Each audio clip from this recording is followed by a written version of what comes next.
Bienvenue sur le podcast Plein Potentiel, podcast où je m'entretiens avec des personnes inspirantes sur des sujets reliés à la réussite, au mindset et au développement personnel.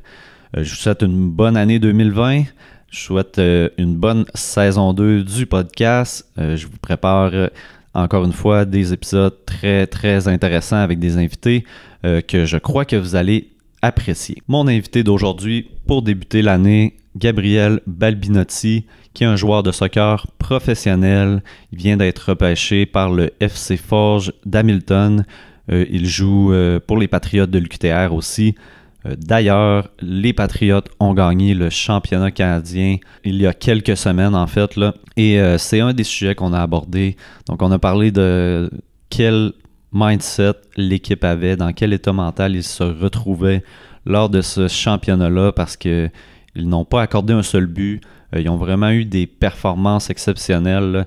Et ils ont battu aussi les Carabins, qui étaient vraiment l'équipe à battre là, à ce moment-là. On a aussi parlé de l'expérience de Gabriel avec l'Académie de l'Impact, qui est un peu le club école, le club de développement de l'Impact à Montréal. On a aussi parlé de l'impact du mental quand tu atteins un niveau comme celui que Gabriel a atteint là, au niveau professionnel. Donc, l'aspect mental va jouer un plus grand rôle. Et sinon, on a aussi parlé de la conjuguer sport et études. Et beaucoup d'autres sujets en fait, donc j'espère que vous allez aimer ce podcast. Mon nom est Francis Lapointe, je suis coach en psychologie du sport et de la performance et je vous invite à aller voir mon site web si vous voulez avoir plus d'informations sur les services que j'offre.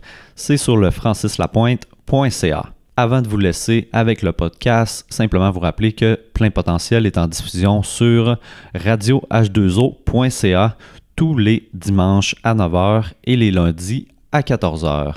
Donc, je vous laisse avec le podcast d'aujourd'hui avec Gabriel Balbinotti. Bon épisode. C'est parti. Caméra en marche, c'est good? Content de t'avoir? Merci beaucoup, content d'être là. Comme tu disais avant le podcast, tu t'en vas au Brésil bientôt? Je m'en vais au Brésil en vacances. Yes. Ouais. Ma famille est toute là-bas, donc je vais aller rejoindre ma famille là-bas. Tu y vas-tu chaque année dans le temps des fêtes? Ouais, chaque année, je pars au Brésil 1 ou 2 semaines juste pour voir ma famille. Tu sais, je peux pas les voir durant l'année, donc c'est le seul petit moment où on peut partir là-bas les voir. As-tu de la famille ici? Ben, tes parents sont ici, évidemment. Mes parents, puis après ça, tout le monde, toute ma famille est au Brésil. OK. Ça, là, tu viens d'apprendre récemment que tu as été repêché par le FC Forge à Hamilton. Félicitations. Merci quand beaucoup. Même Merci beaucoup. Deuxième équipe professionnelle, mais la première fois, ça a été coup-ci, coup-ça. Là, ça... Ouais, première fois, c'était difficile, mais j'ai beaucoup appris. Donc, j'espère qu'avec l'expérience que j'ai pris là-bas, ma deuxième chance, entre guillemets, peut être encore mieux. Puis là, tu as 21 ans, c'est ça? Ouais, 21 ans. 21 ans dans une carrière de soccer, mettons, les gens ils font leur place vers quel âge environ dans le monde du soccer? Ou... En fait, c'est différent, puisqu'en Europe, ça commence plus jeune, je te dirais. Okay. Les joueurs ils commencent beaucoup plus à 18, 19, 20. Okay. Mais ici, en Amérique du Nord, on voit beaucoup plus souvent des joueurs qui viennent de l'université, du NCAA qui jouent en MLS, donc ça commence plus vers 23, 24. Donc, je te dirais qu'ici, je suis encore un petit jeune. OK, ouais. Puis, t'as commencé à jouer au soccer à quel âge? Je pense assez tôt, là. Assez tôt. Depuis que j'étais tout petit, je jouais au soccer 2 ans. Depuis que je pouvais marcher, j'avais un petit ballon, puis je jouais. Au Brésil, c'est comme ça, donc depuis tout petit, j'ai un petit ballon, puis je joue avec ça. Est-ce que ça joue dans les rues, mettons, au soccer? Ouais. Dans les rues avec des petites roches pour faire des petits buts. OK. Puis tu t'amuses avec tes amis. Traditionnel, comme on voit dans les films, là. Pas mal. Ouais, c'est pas mal ça. Puis dirais-tu qu'il y a un aspect peut-être inné, quasiment, là, génétique au fait que ta génétique, je sais pas. Génétique, je sais pas, parce qu'il y a personne vraiment dans ma famille qui a joué dans le haut niveau. Plus au niveau de la culture. Mais plus au niveau de la culture, puis je pense que depuis que j'étais tout petit, j'aimais trop ça. Donc j'ai juste joué, puis jamais arrêté. Puis un mélange dans le fond d'inné puis d'environnement, parce que t'es baigné dans cet environnement-là très tôt, là, en fait. Je pense que ouais. Puis t'étais-tu, mettons, bon dès le début ou ben... Non, en fait, Quand t'étais jeune, c'est mettons, une drôle d'histoire. 9-10 ans. Non, c'est une drôle d'histoire. J'ai toujours été... je dirais pas surdoué avec le ballon dans les pieds, mais j'ai toujours eu une facilité, entre guillemets, avec le ballon dans les pieds, mais j'ai jamais pu exprimer ça aussi bien sur le terrain que c'est depuis que j'ai 14-15 ans où ça a vraiment parti. J'ai une joke avec un des entraîneurs ici, une petite blague, on l'appelle mon père, parce que quand je suis arrivé à Trois-Rivières, quand j'avais 11-12 ans, je portais pas beaucoup sur le terrain, puis après qu'il a commencé à me coacher ici à Trois-Rivières, c'était comme jour et nuit. Ah ouais? Ça a juste vraiment changé puis ça a vraiment changé toute ma vie. C'est Diornick Jean, c'est le coach des filles. Puis avant, il me coachait au sport-études, puis c'est vraiment lui qui m'a vraiment, vraiment aidé à me développer. OK. Puis qu'est-ce qu'il a fait exactement? Il m'a pris un petit peu sur son aile. Tu sais, je pourrais pas vous le dire. Ce serait plus lui qui va vous le dire, mais je peux vous dire qu'au début du secondaire 1, puis à la fin de secondaire 2, quand je suis parti à l'académie, ça a été comme jour et nuit. Mon jeu avait complètement changé. OK. Fait qu'il a juste trouvé le exact. Il a trouvé la bonne façon pour me développer, puis ça portait frais parce que je suis parti à l'académie, donc c'était parfait. Puis à ce moment-là, tu étais aux Estacades, c'est ça? Ouais, j'étais à l'académie d'Estacades. Comment l'académie... comment tu rentres à l'académie, en fait? Est-ce que c'est... Tu fais une demande? Est-ce que c'est eux qui te trouvent, en fait? Comment ça marche? En fait, il y a un peu des deux. Il y a les essais ouverts. Donc, il y a les gens qui vont là-bas puis qui payent un petit montant d'argent pour pouvoir faire les sélections. Puis après ça, l'Impact, il soit te sélectionne ou pas. Moi, j'étais invité avec l'aide de Diornick pour aller pratiquer directement avec l'équipe de l'académie. Donc, je suis là-bas direct et ils m'ont vu là puis ils m'ont pris directement, ouais. Mais ils t'avaient vu aux Estacades ou... En fait, je pense que c'est plus Diornick qui leur avait parlé. OK. Puis après ça, ils m'ont dit... ils nous ont dit, en fait, moi et Diornick, on amène-le ici, puis on va le voir jouer. Puis ça, c'était bien passé, parce qu'ils m'ont pris après ça. Puis pour ceux qui connaissent pas, en fait, l'académie, c'est quoi exactement? Comment ça marche? L'académie, c'est, comme entre guillemets, le club-école de l'Impact. Donc, ce qui se passe, c'est que on va dire, c'est le meilleur joueur. Il essaie de repêcher le meilleur joueur du Québec pour le développer, pour voir si ils sont capables d'atteindre l'équipe MLS de l'Impact, qui est ça le but ultime. Donc, ils prennent des jeunes joueurs et ils essaient de développer pour qu'à 18, 19, 20 ans, ils lancent les joueurs avec l'académie, avec l'Impact de Montréal, puis ils essaient de faire leur place là-bas. OK. Fait qu'ils essaient vraiment de commencer à développer les joueurs le plus tôt possible pour éventuellement, là, vers 20 ans, mais là, t'es avec le grand club. Exact. L'académie, à quel point ça l'a aidé ton développement, puis à quel niveau exactement? En fait, c'est le plus haut niveau de développement qu'on peut avoir. Ils amènent tous les meilleurs joueurs du Québec, donc tu es constamment en train de, non seulement de te prouver aux entraîneurs, parce que c'est eux qui décident si tu montes de catégorie, donc des U15 à U17, à U17 à U19, ou si tu es coupé. Et aussi, tu joues constamment avec les meilleurs joueurs de ta catégorie d'âge. Donc, tu es toujours en train de t'améliorer parce que tu joues toujours avec les meilleurs. Donc, c'est sûr que ça a aidé beaucoup. Puis, es-tu en contact avec les joueurs de l'Impact, vraiment? Ou? Les joueurs de la première équipe, je les ai côtoyés entre 6 et 8 mois. Donc, je suis en contact avec quelques-uns. Okay. Je parle un peu à Zachary Diallo qui est là, il est parti en France. C'était vraiment lui qui je m'étais rapproché le plus. Mais sinon, je parle souvent vraiment avec les gars de mon âge que j'ai côtoyé de U14 à U19. Ouais. Puis c'est vraiment plus eux que je parle. D'ailleurs, je vais les voir mardi avant de voyager. Donc, OK. Ça va bien. Ouais. Ah, tu vas à Montréal, c'est ça? Quand je vais à Montréal. Tu vas aller le voir un peu. Ouais, c'est ça. Puis c'est ça, tu me disais tantôt qu'il y avait un préparateur mental avec l'académie, dans le fait. Puis, tu sais, comme je te disais avant le podcast, moi, je sais que tes parents baignent là-dedans dans la psychosportive parce que ta mère me supervise au doc. Puis, fait que c'est ça. On en a parlé un peu avant, là, mais j'imagine que t'as entendu parler assez tôt que le mindset pouvait avoir une importance puis que le mental pouvait jouer sur tes performances, là. J'imagine tes parents te l'ont dit. Ouais, 100%. Puis, je pense que mes parents ont toujours essayé d'aider mon aspect mental.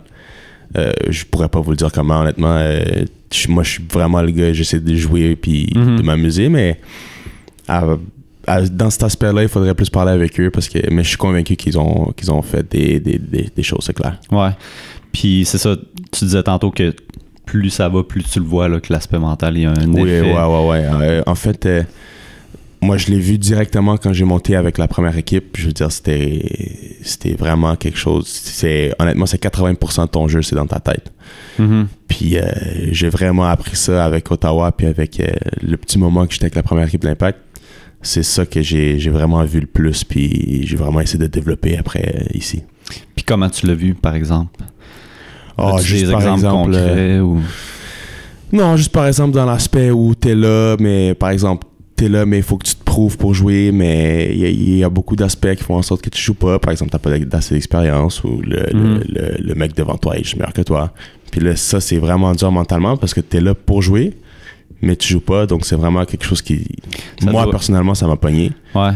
Puis, mais ça doit affecter la confiance aussi parce que 100%. Tu sais, quand depuis que t'es tout jeune, t'as toujours joué en fait, t'as toujours été dans l'équipe, là t'arrives dans une équipe que là faut que tu te prouves là vraiment là. Exactement, puis t'as pas souvent ton occasion, puis quand tu l'as, il faut que tu fasses le match de ta vie pour pouvoir continuer, sinon il te rappelle plus.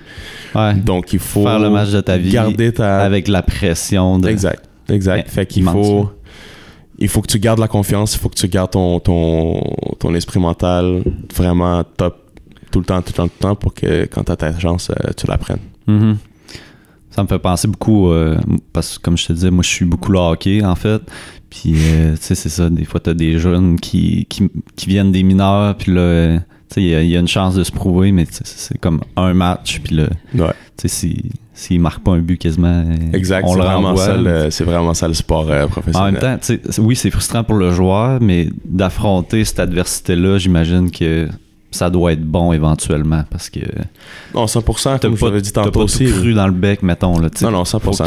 C'est comme je vous avais dit aussi, c'est ça qui te fait apprendre. Hein? Exact. Puis c'est comme ça que tu apprends. Donc, moi, personnellement, j'ai beaucoup appris avec ça. Puis là, j'essaie de non seulement amener ça ici un peu avec l'expérience que j'ai eue avec ça, mais dans ma vie professionnelle au soccer maintenant, de l'apporter aussi, puis d'essayer de garder ma tête, puis de percer, entre guillemets. Ouais. C'est ça, on a parlé un peu avec le Fury, il fallait vraiment que tu te prouves. T'as pas eu beaucoup d'occasions de te prouver, là, en tout, je pense que c'est même pas l'équivalent d'une partie, je pense, de quoi de même. Comment tu fais dans ces moments-là pour, tu sais, quand tu restes sur le banc pour garder ton focus, puis continuer, mettons, à pratiquer, puis à être motivé dans les pratiques aussi, là? C'est vraiment difficile. Ouais. Honnêtement aussi, j'étais pas mal jeune dans ma tête, dans le sens où j'avais pas cette expérience-là d'un environnement où je joue pas. Ouais. Et d'un environnement où là, OK, tu joues avec des hommes, puis là, c'est différent. J'avais pas ça, donc dans ma tête, j'étais un petit peu jeune. Puis c'était vraiment dur, honnêtement, mais pour vrai, ce qui m'avait gardé là-bas, c'est juste que j'adore ça jouer, donc je dirais jamais non à toucher du ballon. Tout le monde qui me connaît, je veux dire, ils savent que s'il y a un ballon, moi je joue avec le ballon. Puis c'est ça, mais c'est ça qui m'a vraiment gardé le focus puis le mindset, juste parce que j'aime ça jouer. Ouais. Puis cette expérience-là t'a amené avec les Patriotes d'une certaine façon, parce que là tu t'es dit je veux montrer de quoi je suis capable, parce que là avec les Patriotes tu savais que t'allais beaucoup jouer, peut-être une équipe allait te voir, fait qu'il y a eu vraiment une stratégie derrière ça là. Je viens avec les Patriotes pour être vu là. L'entraîneur Shane Black aussi, c'était un de mes entraîneurs au sport études, fait qu'on échangeait beaucoup. Pendant le petit temps où j'avais pas d'équipe, il m'a permis de s'entraîner ici avec les Patriotes, puis j'avais vraiment aimé ça. Donc après que honnêtement, j'avais essayé de trouver d'autres équipes professionnelles parce que c'était mon travail, donc c'est ça que je voulais faire, c'est ça que je veux faire, donc j'ai essayé.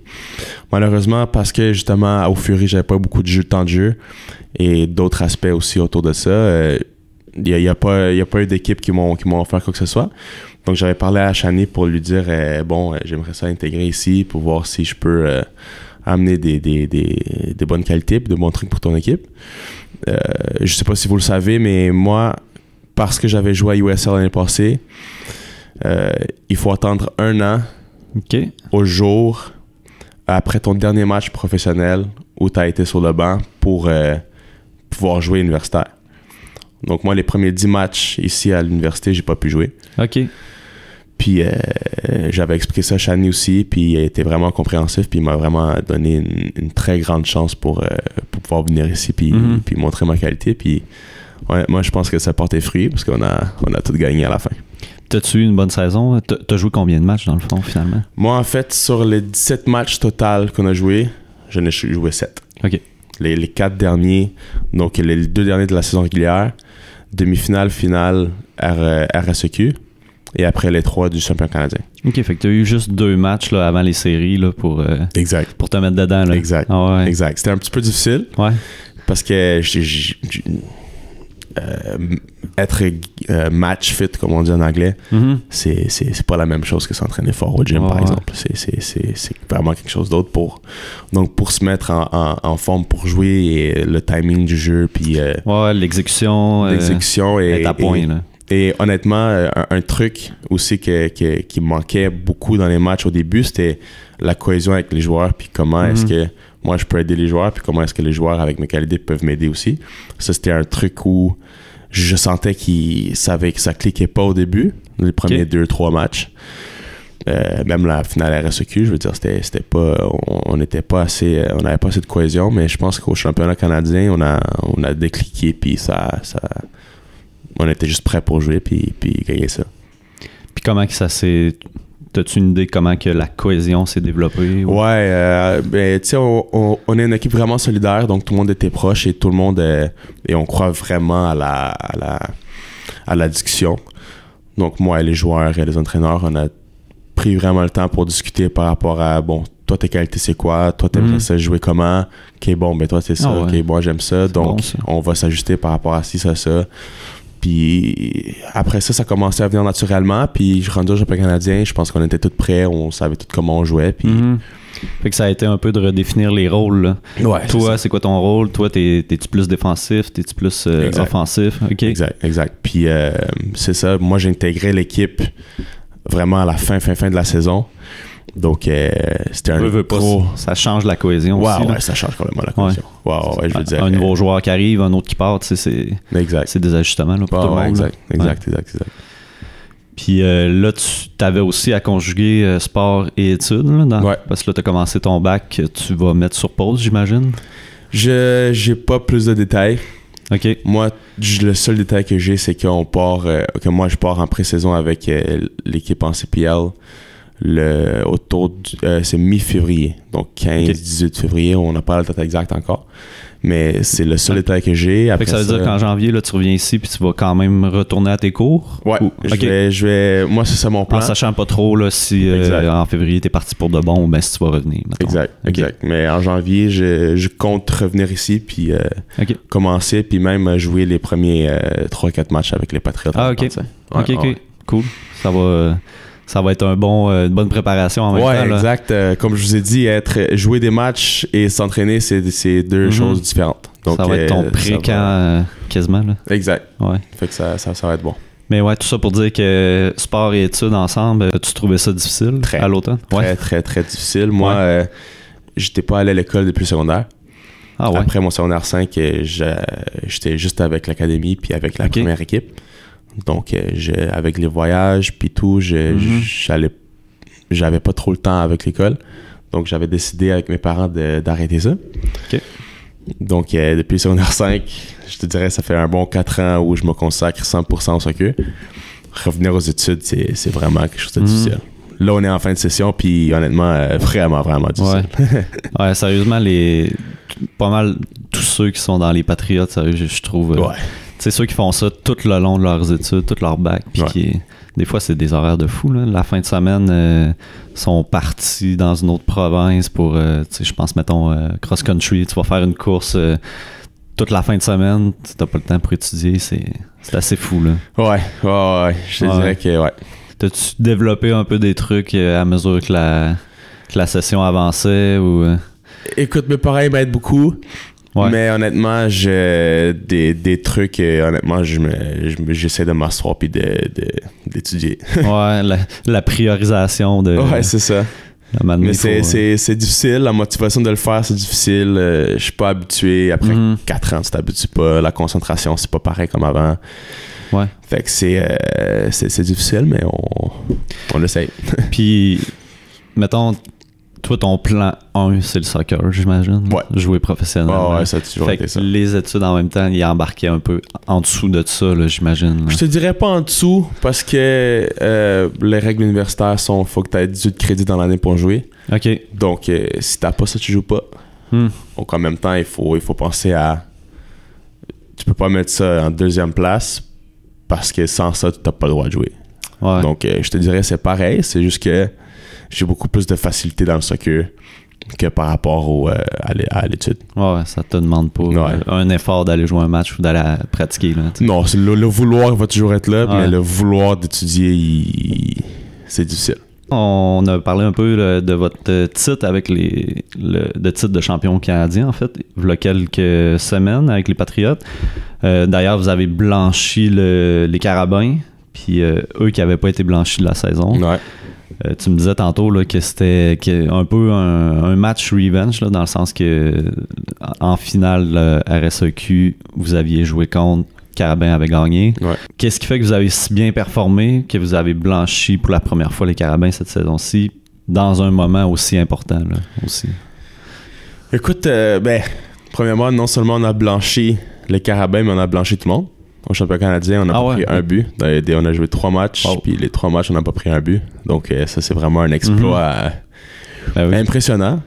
Puis, honnêtement, je pense que rendu à ce stade-là du championnat, au quart de finale, rendu à ce stade-là du championnat, au quart de finale puis aux demi-finales, on était tellement solidaires défensivement, puis on était tellement compacts, puis tout le monde travaillait les uns pour les autres. Je pense qu'en finale, on avait une si grande confiance qu'on n'allait pas prendre de but. Honnêtement, c'est comme je vous disais tantôt avant le podcast, c'est comme si on est arrivé sur le terrain puis on savait déjà qu'on allait bien performer, puis on savait déjà nos qualités, puis on savait déjà qu'on allait les exploiter, qui est défensivement nos qualités. C'était pas juste on veut bien performer, c'était on sait qu'on va bien performer. C'est ça. Ouais. Honnêtement, c'est ça. Je trouvais l'ambiance dans le vestiaire, puis avant le match, c'était ça. Personne n'était stressé, on était tous sereins, on était tous prêts. Puis on savait que notre grande force, c'est vraiment d'être compact, d'être solidaire, tout le monde ensemble, et on travaille tout le monde les uns pour les autres. Après ça, la question, c'est est-ce qu'on va réussir à débloquer les Carabins avec un but ou peut-être 2. Puis c'est ça, on a réussi à marquer 2 buts ce match-là. Le match dans lequel on a marqué le plus de buts au championnat canadien, puisque les 2 premiers matchs, ça finit 1-0. Fait que honnêtement, tout est allé bien pour nous. Ouais. Ben, c'est drôle ce que tu me dis, tout le monde est solidaire ensemble, ça ramène un peu à tantôt à la cohésion dans l'équipe. Là, en fait, là. Puis j'imagine que ce que vous aviez fait plus tôt dans la saison, tu sais, de s'asseoir puis de dire c'est quoi son rôle, toi tu veux faire quoi, toi tu veux faire quoi. J'imagine ça l'a aidé justement. 100%. Puis tu travailles pas juste pour toi, tu travailles pour tout le monde. Non, 100%. Puis ça, c'est vraiment la plus grande qualité de l'entraîneur, Shani Black. C'est lui qui a apporté ça ici, puis honnêtement, c'est vraiment quelque chose d'incroyable. Il va falloir que j'aille des entraîneurs sur mon podcast pendant que tu dis ça. Là, ouais. Fait que là, tu as été repêché par la CPL, par une équipe de la CPL. Fait que là, tu t'en vas dans cette nouvelle ligue-là qui va être sa 2e saison. En tout cas, tu vas essayer de faire ta place, tu vas tout donner. C'est ça, il y a combien de clubs là, dans cette ligue-là en ce moment? En ce moment, il y en a 7, mais il y a plusieurs rumeurs que l'année prochaine, il va en avoir plus, et l'année d'après, encore plus. OK. C'est une ligue qui se développe. Ça a commencé l'année passée. Donc, mais ça se développe, puis honnêtement, ça a vraiment de l'air quelque chose de bien. Ça a vraiment de l'air intéressant comme ligue, donc j'ai hâte de pouvoir intégrer ça. Puis y a-tu d'autres moyens de faire une place dans une équipe que d'être repêché? Est-ce que des fois il y a des contrats un peu comme joueur autonome? Là? Je sais pas si ça marche de même là. C'est sûr qu'ils peuvent te voir jouer et te signer directement. OK. Puis ça c'est sûr. Par des agents aussi ou des choses comme ça, mais je sais pas si sans un agent, par exemple, tu peux aller faire un essai ou T'as pas d'agent, toi? Oui, moi j'ai un agent. Okay. Ouais. Fais-tu longtemps? Hein? Moi, j'en avais un avant avec Ottawa. OK. Après ça, quand Ottawa, ça n'avait pas marché, j'ai laissé mon agent de côté parce que j'avais pas trop aimé comment qui agissait avec le club et avec moi. OK. Donc, on a laissé de côté. Puis là, après le championnat canadien, honnêtement, j'ai eu beaucoup d'offres. Puis j'en ai choisi un qui est, je pense qu'il est vraiment, vraiment bon. OK. Donc, là, t'avais besoin d'aide justement pour gérer ces offres-là. Puis exact. Donc, savoir ce qui serait le mieux pour toi. Là. Donc, honnêtement, j'ai beaucoup discuté avec la compagnie, car c'est une compagnie d'agence. Puis j'ai beaucoup discuté avec les membres de la compagnie. Puis ça va être, pour vrai, ça va être vraiment, vraiment, vraiment bien. Puis vraiment intéressant. Donc, j'ai décidé d'aller avec eux. Puis j'ai hâte de voir comment ça se passe. C'est-tu possible de. Ben, j'imagine que oui, là, mais c'est possible de gagner sa vie en jouant dans cette ligue-là? Gagner sa vie d'année par année, je pense que oui. Je pense que les salaires sont assez bons dans un contrat professionnel. Là, maintenant, il y a plusieurs types de contrats que cette ligue-là offre. Donc, par exemple, un contrat de développement dans lequel ça va te permettre de jouer jusqu'en août avec l'équipe CPL et après ça, revenir à l'université pour jouer avec ton équipe universitaire. Puis ça, avec le contrat de développement, parce que tu es encore à l'université, je penserais pas. Mais un contrat professionnel, c'est sûr que tu peux gagner ta vie d'année par année, par exemple. Donc, c'est pas des salaires comme au Real Madrid, que c'est 3 millions par mois. Là. Ouais. Mais c'est un salaire assez raisonnable pour l'année, puis tu vis ta vie avec ça. C'est ça, chaque année, il faut que tu refasses ta place, puis il faut quand même que... Ouais. Après, il y a des contrats de plusieurs années, de 2, 3, 4 ans. Ça, c'est sûr. Mais c'est sûr que l'argent, c'est pas comme au Real Madrid, par exemple. Ouais. Puis justement, là, on en parle. L'objectif, ce serait-tu d'aller en Europe, d'aller au Brésil, d'aller dans des plus gros marchés? Écoute, on touche du bois que ça arrive, mais moi, je suis très, très, très content d'avoir cette opportunité-là en ce moment. Fait que j'ai hâte j'envisage juste aller là-bas puis donner mon mieux là-bas. Ouais, là, tu focuses sur ce qui s'en vient, puis on verra après, là. Ouais. Ce que je me demandais aussi, c'est... en ce moment, là, en tout cas, plus ou moins, t'es sur la ligne. Bientôt, tu vas peut-être être joueur professionnel. T'es vraiment... T'as atteint ça. En tout cas, là, tu l'as été un peu l'année passée. Selon toi, mettons que tu regardes en arrière toutes tes années, tu dirais que c'est quoi là où les choses les plus importantes que tu as faites qui t'ont mené ici, mettons, si tu avais à... Les trucs les plus importants qui m'ont... Écoutez, honnêtement, le truc le plus important que j'ai appris ces temps-ci, c'est... Tu t'es beau avoir tout le talent du monde, si tu t'es pas en train de tuer l'entraînement, tu vas pas les mains. Ouais. Ce serait-tu le conseil que tu donnerais à des jeunes joueurs? 100%. C'est travail. Je veux dire, depuis que je suis arrivé ici, je suis tout le temps en salle, je suis tout le temps sur le terrain. Je travaille honnêtement trop.